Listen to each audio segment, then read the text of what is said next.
Hello friends, welcome back to my channel. मैं हूं हिमानी और मेरे चैनल पे आपका बहुत बहुत स्वागत है।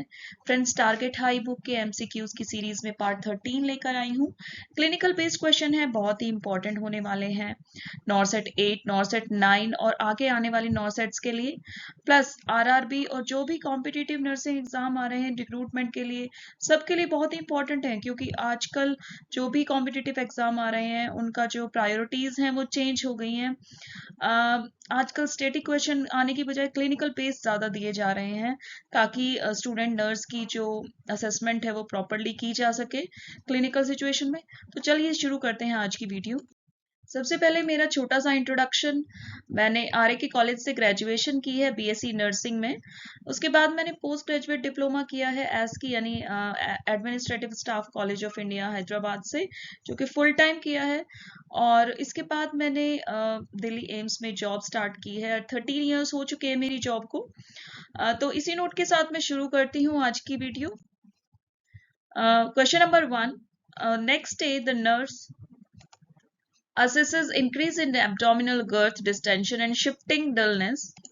The nurse suspects ascites in this patient because of. Friends, ये जो क्वेश्चन है ये कंटिन्यूएशन है लास्ट मेरी जो स्लाइड का लास्ट क्वेश्चन रहा है, यानी पार्ट 12 की मैंने लास्ट स्लाइड ली थी डेंगू फीवर पे, जो कि क्लासिकल डेंगू फीवर के सिम्टम्स को डिस्कस किया था।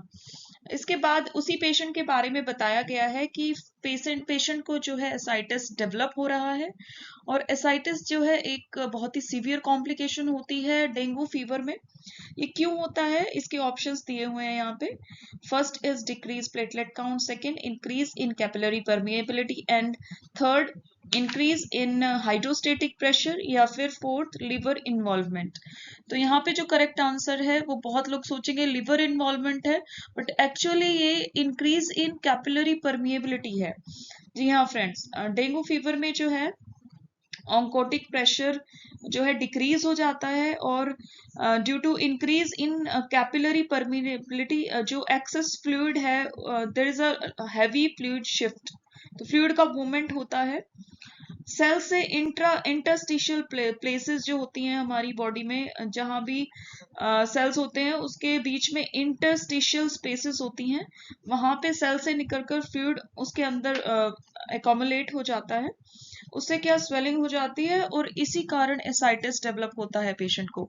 तो डेंगू फीवर में एसाइटिस जो है एक सीवियर कॉम्प्लिकेशन है। यहाँ पे करेक्ट आंसर रहेगा increase in capillary permeability. Question number 2. Mr. Jagdeep, 47-year-old male, is admitted in ortho ward with fracture of right leg.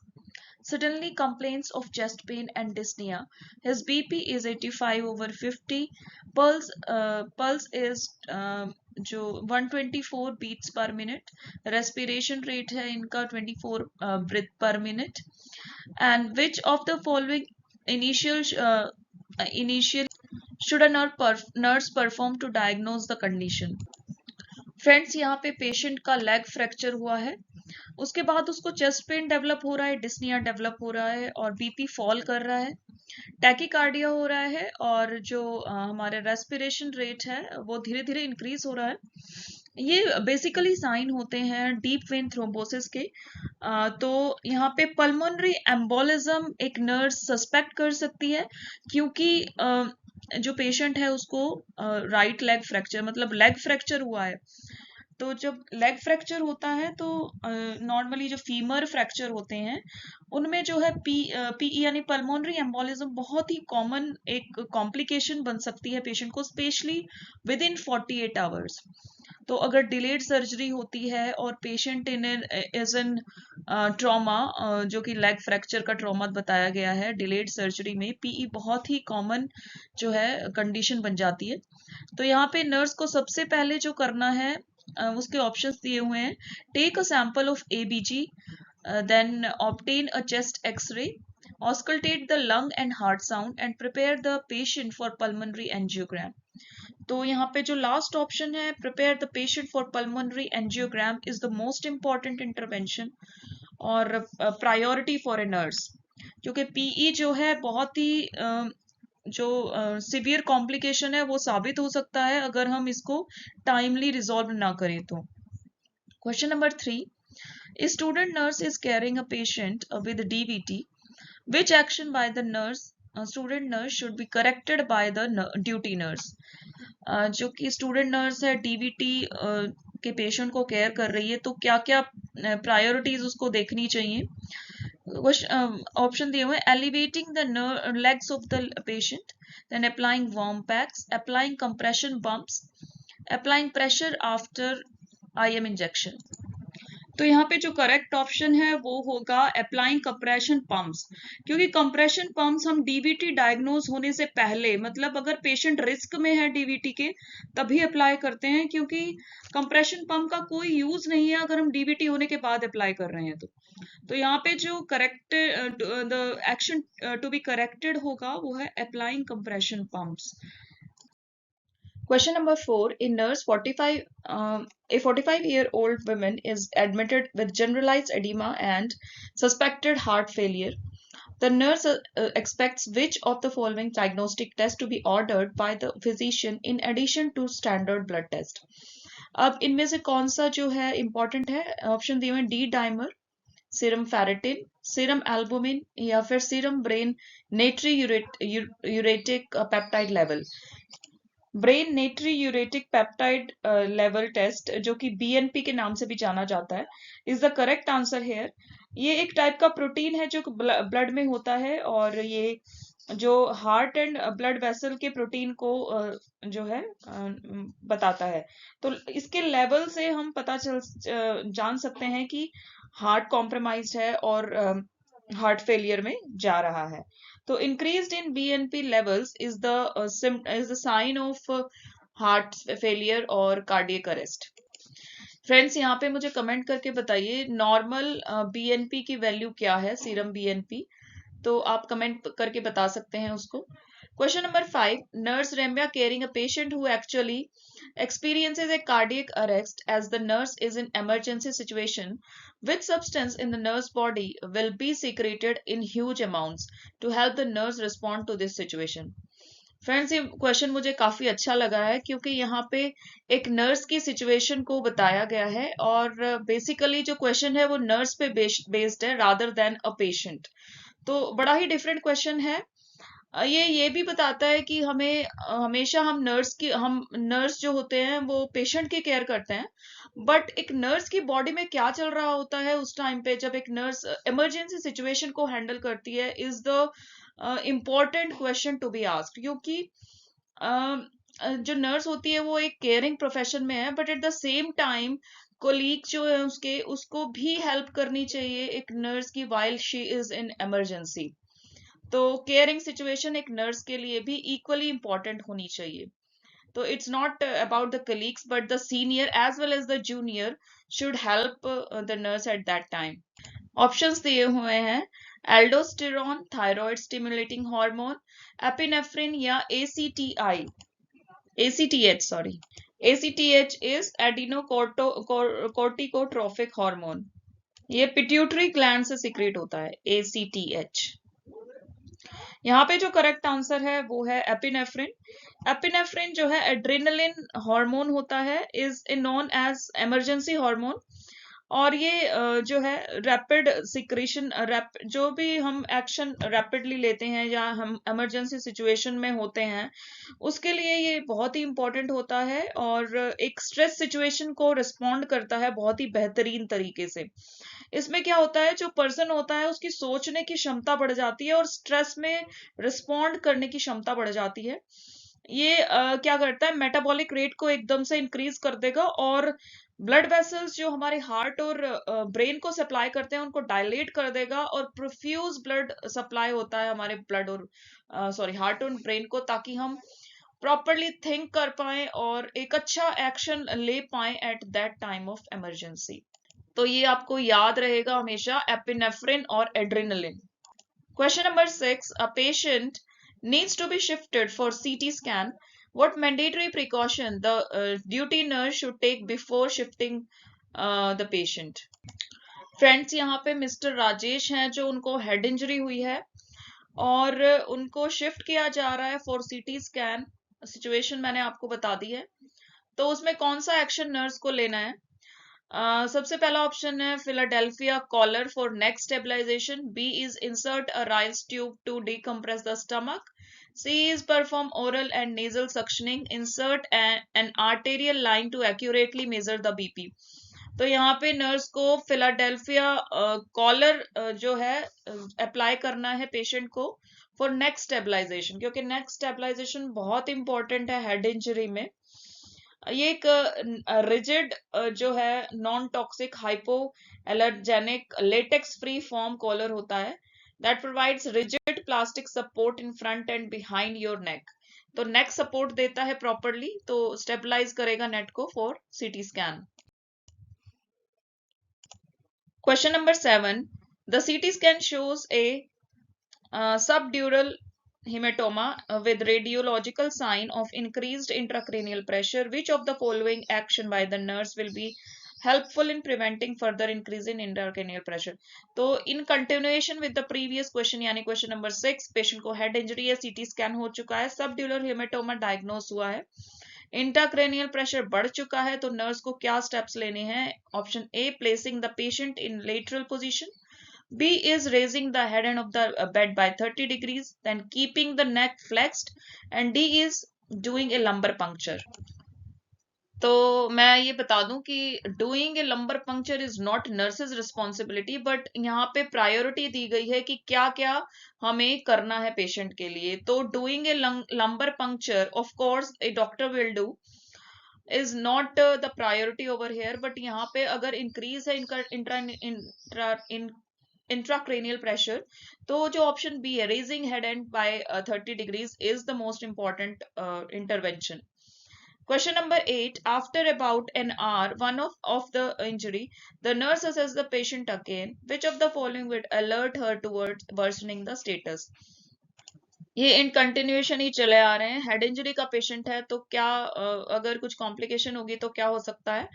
First है pupils reactive to light, B is headache, decreased in GCS score and hypertension। GCS here is Glasgow coma scale, अगर Glasgow coma scale के level में जो decrease हो रहा है उसके score में, तो भी एक अलर्ट है नर्स के लिए, क्योंकि ग्लास्को कोमा स्केल जो है हमारा असेस कर रहा है हेड इंजरी के पेशेंट को उसकी जनरल कंडीशन के लिए, इज ही इम्प्रूविंग न्यूरोलॉजिकली। तो यहाँ पे decrease in GCS score is the most important point to be cared of. अगर आपको रेटिंग स्केल्स के बारे में, जो भी इंपॉर्टेंट रेटिंग स्केल्स हैं, अगर आपको उनको रिवाइज करना है, जानना है उनके बारे में, तो मैंने एक डिटेल्ड वीडियो बनाई हुई है, मैं डिस्क्रिप्शन में डाल दूंगी उसका लिंक, आप देख सकते हैं वहां से। 2 वीडियोस हैं, आप उसमें मोस्टली जो है रेटिंग स्केल्स वो कवर हो रहे हैं, तो आप एक रिवीजन जरूर करें एग्जाम में जाने से पहले। Question number 9. Mr. Sanjay, 57-year-old male, is admitted in the emergency with complaints of chest pain, shortness of breath, and dyspnea. The nurse administers oxygen and nitroglycerin in the patient as prescribed. She understands the rationale behind the intervention. और rationale पूछे गए हैं यहाँ पे, A है to decrease the workload of the lung and heart, to prevent hypoxia of body tissue, to increase the cardiac output, to meet the oxygen demand of the cardiac muscles। तो अगर patient को nitroglycerine दी जा रही है और oxygen administration किया जा रहा है, तो यहाँ पे हम सस्पेक्ट कर सकते हैं क्या? To meet the oxygen demands of the cardiac muscles. Question number 10. Mr. Ramu, carpenter by profession, has come to emergency 1 hour back with severe non-productive cough, difficulty breathing, and shortness of breath. He has an allergic history of wood dust. Which of the following lung sounds a nurse may expect with auscultating the lungs of Mr. Ramu? तो option दिए हुए हैं रोंकाई, wheezing, plural, friction रब या strider. तो अगर Ramu carpenter है by profession और उसको वुड के डस्ट से एलर्जी है, तो उसको ऑक्यूपेशनल एस्थमा एक्सपीरियंस हो रहा है मोस्ट प्रोबेबली, और इसको वीजिंग की शिकायत हो सकती है। तो यहाँ पे जो लंग साउंड एक्सपेक्ट कर सकती है जो नर्स, वो है wheezing. Question number 11. The vital signs of a 30-year-old patient are pulse दिया हुआ है 110 पर minute, then respiration respiration at 26 per minute, SpO2 दिया हुआ है 94%. What priority action should the nurse take to manage this patient in emergency? तो क्या क्या हो सकता है? Deep breathing and coughing exercise बोलेगी नर्स, या फिर सेडेशन देगी उसको, या फिर इंट्यूबेट करेगी पेशेंट को. Of course not only nurse, doctor will do. Then nebulise the patient, nebulise कर सकती है पेशेंट को. क्या इसमें से प्रायोरिटी होगी एक्शन में? तो यहाँ पे जो प्रायोरिटी होनी चाहिए वो है नेबुलाइजेशन. एज द पेशेंट का जो SpO2 है 94% है, पल्स जो है हायर जा रही है, टैकीकार्डिया की तरफ जा रहा है पेशेंट, तो यहाँ पे नेबुलाइजिंग करना जरूरी है पेशेंट को. नेक्स्ट क्वेश्चन की तरफ चलते हैं. Miss Madhu, 50-year-old female admitted in ICU due to mitral valve stenosis, developed pulmonary edema. The nurse understands the reason to it is decreased filling of left ventricle, increased pulmonary venous pressure, decreased pulmonary vascular resistance, या फिर last option है decreased lung compliance. mitral valve stenosis में क्या होता है? जब atrium से ventricular blood flow होता है वेंट्रिकल की तरफ, तो due to stenosis mitral valve का जो स्टेनोसिस हो जाता है, ब्लड प्रॉपरली फिल नहीं कर पाता है वेंट्रिकल को, और इसके कारण जो है पल्मोनरी वीनस प्रेशर इंक्रीज हो जाता है.